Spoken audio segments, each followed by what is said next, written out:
Assalamualaikum. Hello, good morning, boys and girls. It's Miss Nurul here, and today we are going to continue with our English lesson, Unit 2, The Old House. And today we are going to learn how to use there's and there are in sentences.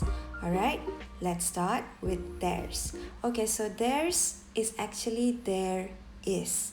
Okay, so we use there's when the object is only one. For example, there's a boy, there's a ball, there's a duck, there's a pencil, there's a book. Okay, so there's for only one. Okay, now let's read together. Repeat after me. There's a kite, there's a kite, there's a cake, there's a cake, there's a cat, there's a cat. Now let's look into there are. So we use there are when the objects are more than one or plural. Okay, for example, there are 2 girls.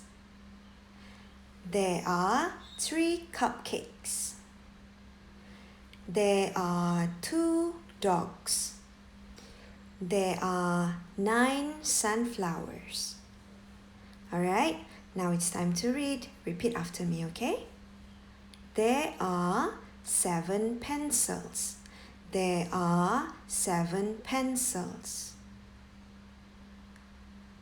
There are 2 rats. There are 2 rats. There are 4 books. There are 4 books. Okay, so now here's a little tip to help you remember. Whenever you see there's with the letter S, remember it's for satu, as in one, or singular.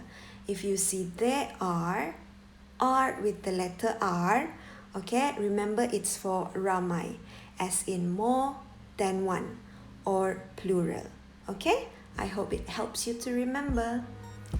Alright everybody, I think that's all for today. Thank you for listening. I hope you learned something. I'll see you again in our next lesson. Until then, take care, stay safe. Goodbye.